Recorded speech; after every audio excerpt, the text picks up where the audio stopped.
पूर्व मंत्री सज्जन सिंह वर्मा ने एमपी न्यूज से एक्सक्लूसिव चर्चा के दौरान राज्यसभा जाने की बात कही है।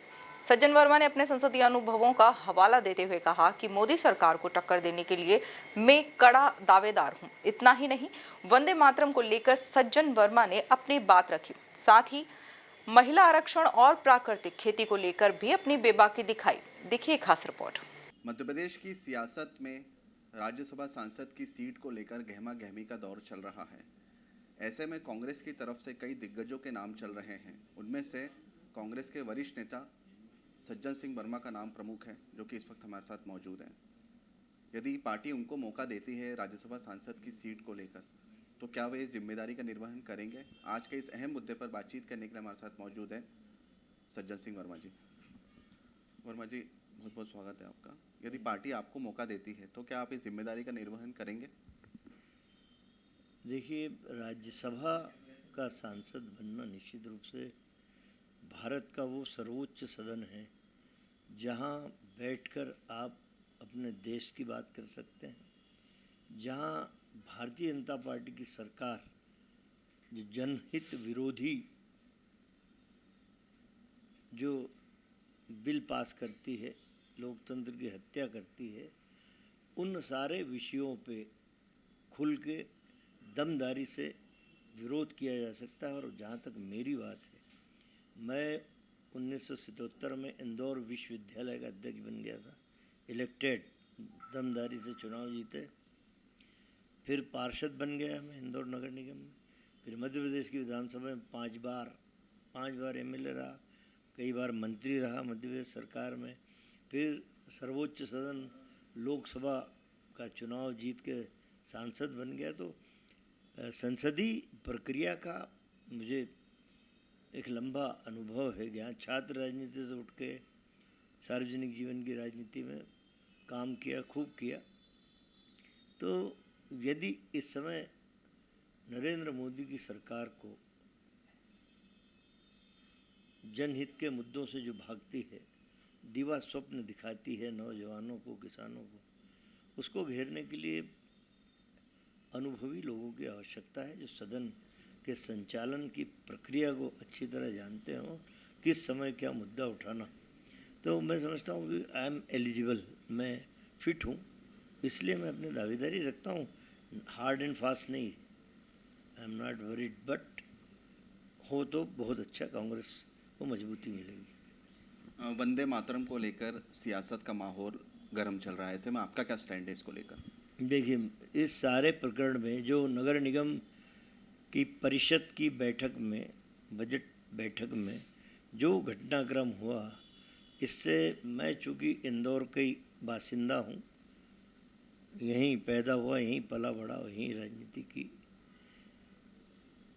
इंदौर के तमाम लोगों को मर्मांतक पीड़ा है, वही पीड़ा मुझे भी है कि नगर निगम परिषद का वो सदन जहाँ पे जनहित और विकास की बात होना चाहिए, वहाँ पे एक ऐसा विषय उठा के स्क्रिप्ट लिखी हुई थी, बिल्कुल फौजिया शेख अली आएंगी देर से, उधर से बीजेपी का एक विधायक ये जुमला उछालेगा कि आप जान करके देर से आएंगे, आपको वंदे मातरम ना गाना पड़े। ये आप देखिए, यदि एक हिंदू पार्षद देर से आता तो भी आप जुमला उछालते क्या? बात यह है कि जो मुद्दे इस समय परिषद की इस महत्वपूर्ण बैठक में थे, भागीरथपुरा कांड, 38 लोगों की मौत, हत्या, इंदौर पूरे भारत में सबसे ज़्यादा यातायात सबसे खराब यदि कहीं का तो इंदौर का, उसके बारे में चर्चा होनी थी। पूरे इंदौर में 70% पानी दूषित है, भागीरथपुर जैसा कांड और बस्तियों में ना हो, उस पर चर्चा होना थी। तमाम सारे विकास के मुद्दों पे, जनहित के मुद्दों पे चर्चा होना थी।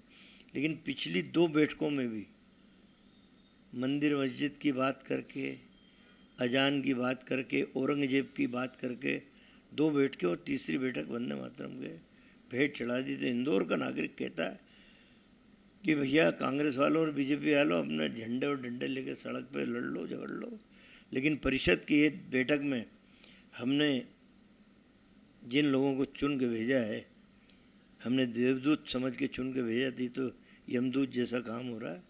हमारे एक बार पुनः आप सड़क पे लड़ लो, हमारी परिषद की बैठक फिर से उन जनहित के मुद्दे जो सवाल रखे गए थे, परिषद की बैठक महापौर जी वापस बुलाइए, उन जनहित के मुद्दों पे चर्चा करके उनका निराकरण करिए। सदन में 33% महिला आरक्षण बिल पेश होने वाला है, ऐसे में कांग्रेस का क्या स्टैंड है इसको लेकर? नहीं, हम पूरा देश इस पे एक मत है, एकजुट है। बिल्कुल नारी शक्ति को उसका अधिकार मिलना चाहिए। मिलना तो 50% चाहिए, पर 33% यदि आरक्षण मिलता है तो निश्चित रूप से सदन की गरिमा भी बढ़ेगी और नारी शक्ति कितनी दमदार है, उनके विचारों से भी देश और प्रदेश को चलाने में मदद मिलेगी। इन दिनों देखने में आ रहा है कि खेती में पेस्टिसाइड्स का अत्यधिक इस्तेमाल किया जा रहा है, जिसके कारण कैंसर के मरीजों में बढ़ोतरी देखने को मिल रही है। ऐसे में आपको नहीं लगता प्राकृतिक खेती को जोर दिया जाना चाहिए? देखिए, बात ये है कि ये जो सरकारें हैं इस समय मध्य प्रदेश में, भाजपा की, देश में नरेंद्र मोदी की भाजपा की सरकार है। हम बच्चा बच्चा जानता है कि पेस्टिसाइड का उपयोग खेती में होने से तमाम तरह की कैंसर के अलावा भी तमाम बीमारियां फैल रही हैं। ये सरकार जो है ये किसानों के हाथों को और कमज़ोर करती जा रही है।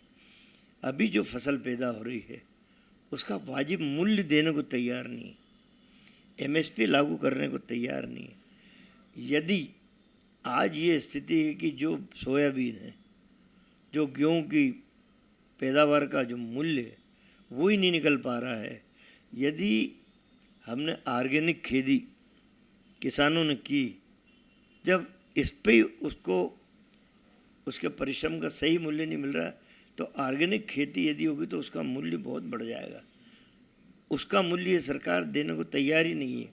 कायदे से सरकार को आगे आके ऑर्गेनिक खेती को बढ़ावा देने के लिए अभी से उनकी लागत का कम से कम 1.25 गुना मूल्य किसानों के लिए निर्धारित करे, तब हमारा किसान ऑर्गेनिक खेती की तरफ आएगा। वरना किसान कर्ज में पैदा हो रहा है और कर्ज में मर जा रहा है।